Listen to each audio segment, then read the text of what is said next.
Hi, and welcome back. So in the previous video, we showed you how to create double-stranded DNA, as you can see here. But now I'm going to show you how to create lattice-based structures. So lattice-based structures are DNA double strands that are aligned on a certain lattice, like a square lattice or a honeycomb lattice that we know from Cardano. And we can create them in Adenita by using also this editor. And you can select the honeycomb or square lattice here. Let's draw a square lattice. So the square lattice is defined by two parameters. One is how many double strands we're going to have, or how many double strands are going to occupy this lattice. And the second parameter is how many base pairs, so how long the double strand should be.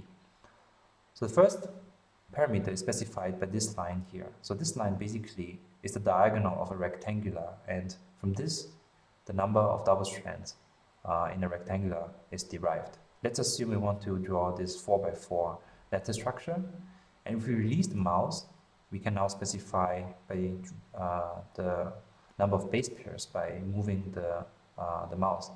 You can actually change the different view direction if you click on the numbers 1 to 6, as you can see here. So I want to have, let's say, 30 base pairs. And as you can see, this creates me now the double strands in a lattice. We can also create hexagonal lattices or honeycomb lattices, as you can see here. And we can draw any arbitrary hexagonal lattice. As you can see, again, the number of double strands is based on this diagonal that I define. And again, I can specify now the number of base pairs. Okay. So as you can see, this structure is not yet routed. So we are currently working on a routing for these structures, but right now you can actually modify the routing, or you can modify the single strands by using this editor, the Connect Double-Stranded DNA or Single-Stranded DNA tool.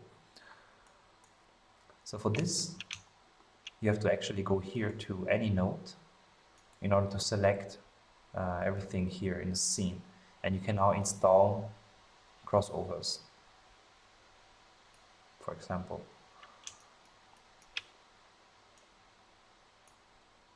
And also break them again if you're not satisfied.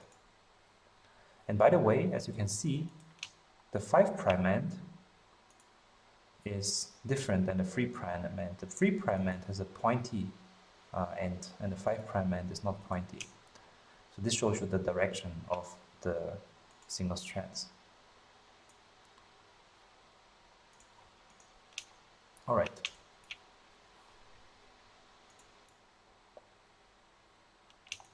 So in Cardano, you can also modify these structures by dragging them into different locations. So for this, you have to select them in the data graph, and then we can use the translation tool to move them into a different direction, in a different position, sorry.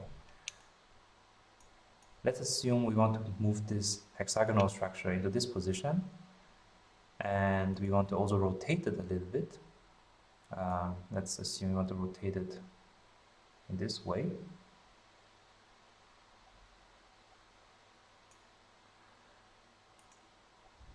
All right. And using the connection tool, we can also insert strands.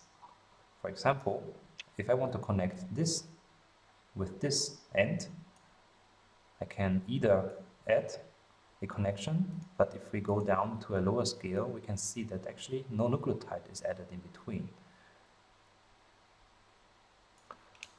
Let's assume I want to add a connection between this and this end.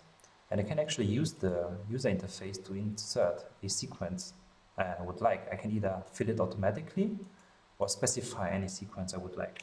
Let's assume I want to add ACGT, ACGT. And with this information specified, I can now add this connection, and the sequence is added here in between. Let's take a look at the visualization. So, as you can see, here are the bases added now. And the other parts, they are not yet set, so the sequence is not specified for them. That's why you only see gray beads.